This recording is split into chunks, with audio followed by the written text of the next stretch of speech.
The moment my mother's voice crackled through the phone, calm, almost sweet, I handed your keys to Elena.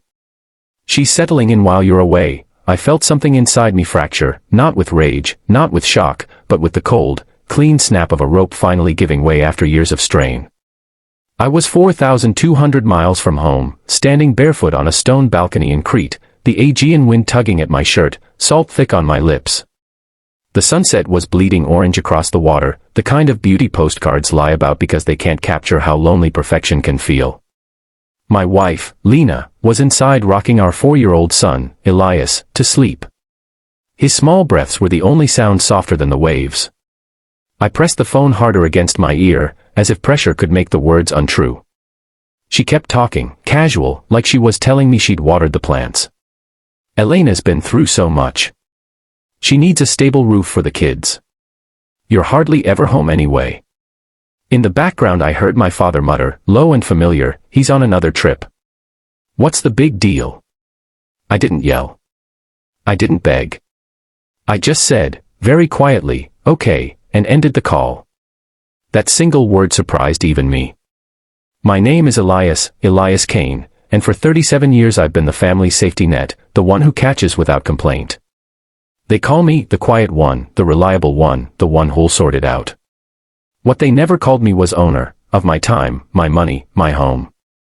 Until that night on the balcony, I hadn't fully admitted it to myself either. I've spent most of my adult life building walls around what I earn. I'm a senior financial analyst for a mid-sized logistics firm, nothing flashy, just numbers that keep trucks moving across 3 continents. Base pay sits at $158,000. Bonuses push it higher most years. I still take small freelance consulting gigs on the side, spreadsheets for indie filmmakers, cash flow projections for startups, another $20, $30K quietly stacked away. I never told them the full number. The last time I let slip I'd received a raise, my mother started talking about how Elena's car needed replacing, how the kids deserved better preschool, how family shares blessings. So I learned to let them believe I scraped by, freelance gigs here, odd jobs there, always figuring it out. It kept the request smaller. Or so I thought. Elena is my younger sister by 4 years. She arrived in the world loud, charming, fragile in a way that made everyone rush to shield her. If she stumbled, the whole house tilted toward her. If I stumbled, I was handed a broom and told to clean up my own mess. The script was set early. Elena forgets her lines in the school play, Mom cries with her in the car. I miss a scholarship deadline, Dad says, you're smart. You'll manage. I managed. Always. I read her leases when landlords tried to screw her. I covered her credit card debt when interest started choking her. When she had her twins and called me sobbing at 2 a.m., I can't do this alone, I drove 3 hours with formula, diapers, and a check that emptied my emergency fund. Every time I tried drawing a line, my mother would tilt her head and murmur, we take care of our own, Elias. That's what love looks like. Love, apparently, has no locks. Lena, my wife, saw it long before I did. She's a trauma nurse, she reads people the way I read balance sheets. Quiet, unflinching, devastatingly accurate. The first Christmas she spent with my family, my mother pulled her aside and whispered, thank you for taking care of him. He's always needed someone solid. Lena smiled, then later, in our hotel room, she looked at me and said, your mom speaks about you like you're still a teenager who needs fixing. I brushed it off. Years later, after Elena's latest crisis, Lena sat me down and said, very gently, they're not asking for help anymore, love. They're assigning you a role. And you keep accepting the part. Lena didn't argue. She just asked, and who are you when you're not the rescuer? I didn't have an answer then. 2 weeks before Crete, Elena texted me a photo of packed boxes. Between leases again, she wrote. My mother called the same day. She might need your spare room for a little while. I was in our home office, calendar open, every direct debit glowing green, control disguised as order. How long is a little while? I asked. Oh, sweetheart, my mother sighed, just until she lands on her feet. I pictured Elias's bedroom, his dinosaur posters, the bunk bed we'd built together, the nightlight shaped like a moon. No, I said. We're going away. No one gets the keys. Silence. Then my father's voice, hard, you're choosing a vacation over your own blood. I said, I'm choosing my son's home over convenience. My mother exhaled like I'd slapped her. We'll handle it. I should have known what handle it meant in her dictionary. On the fourth night of our trip we ate at a cliffside taverna, grilled octopus, tzatziki sharp with garlic, white wine cold enough to hurt the teeth. Elias fell asleep against my chest, sticky with honey from baklava. Lena's foot rested against mine under the table. For once, the world felt small and safe. Then the phone lit up. My mother's name. I answered. Elias, don't overreact, she began, voice bright. I gave Elena your keys. She's moving some things in. It's temporary. The octopus turned to stone in my stomach. You had a key. My voice sounded distant, like someone else's. I've always kept one. For emergencies. The emergency being that I said no. In the background, Elena laughed, bright, careless. My father added, you're halfway across the world. What's the harm? Lena's eyes locked on mine. She didn't speak. She just nodded once, do it. I stood, walked to the edge of the balcony, wind whipping my hair. Okay, I said again. My mother sounded triumphant. I knew you'd come around. I didn't correct her.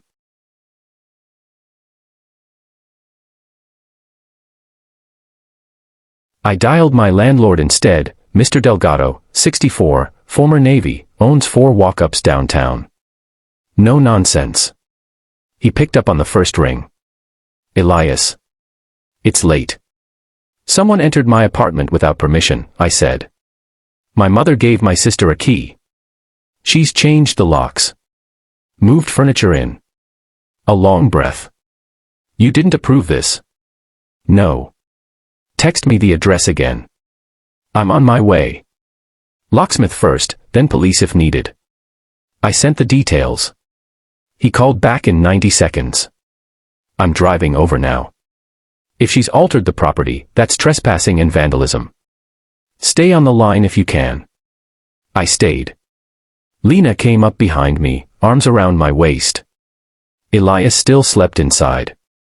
10 minutes later Mr. Delgado was at the door. Elena answered, angry, then tearful. It's fine. Mom said it was okay. He put me on speaker. Elena, I said, voice level, you don't have permission to be there. You need to leave. She switched to wounded. You're really doing this? To me? With the twins sleeping.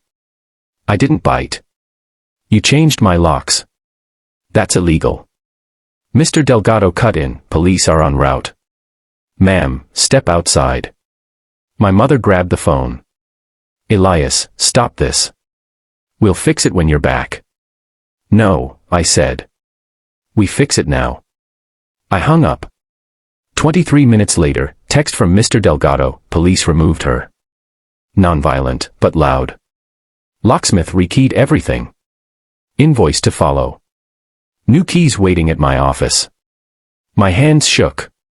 Not from fear. From release. Lena whispered, you did it. I nodded. Yeah. Then the voicemail started. My father, if you go through with this, don't bother coming home again. The old reflex rose, guilt, the need to explain. I crushed it. When we flew back, we didn't go to their house. We went straight to Mr. Delgado's. He handed me keys and a folder, timestamps, police report, photos of Elena's furniture stacked in my living room. You're current on rent. This isn't on you. I asked how much. He shook his head. Keep paying on time. And Elias? Boundaries only work if you enforce them. We walked into the apartment. The air smelled wrong, Elena's vanilla candle, her kid's strawberry shampoo. A framed photo of us as kids lay face down. A drawer left open. Small violations, but they felt like fingerprints on my soul. Lena moved room to room, silent, reclaiming space. That night my mother knocked. No warning. Through the door, Elias, open up. We need to talk. I said, Text me. We'll talk when I'm ready. Don't be childish. Elena's devastated. The children are asking questions. I felt Lena's hand in mine. Steady. Elena created the consequences, I said. Good night. I walked away. She knocked for another 10 minutes. Then silence. The next weeks were a storm of calls, texts from aunts, cousins, guilt trips disguised as concern. I blocked numbers one by one. No announcement. Just quiet. Then I did the thing that scared me most. I ended the lease early. Lena and I found a small house, 3 bedrooms, fenced yard, 20 minutes from Elias's school, $412,000.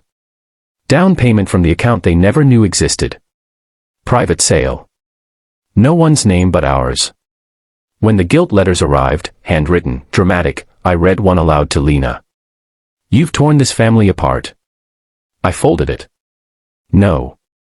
They tore the assumption that I'd always yield. I sent one reply, short, calm, final. I did not authorize entry to my home. That boundary was violated. Future contact must be respectful and consensual. Family does not entitle anyone to override consent. I hit send. Muted everything. Months passed. Quiet ones. Elena still tells people I abandoned her. My mother sends birthday cards with no return address. My father called once, voice thin. I didn't think you'd actually do it. I said, I didn't leave. I arrived somewhere else. He was quiet a long time. Then, I'm sorry. For my part. It wasn't everything. But it was something. Elias is 6 now. He has his own room, his own rules. He knows some grown-ups break promises, so we keep ours. I still love them, my parents, my sister. But love isn't permission. If someone you trusted handed your keys away, your safety, your space, your no, would you hand them back? Or would you finally change the lock? Tell me in the comments. Because I'm still learning what it feels like to live behind a door only I can open. Thanks for watching. Do subscribe for more stories.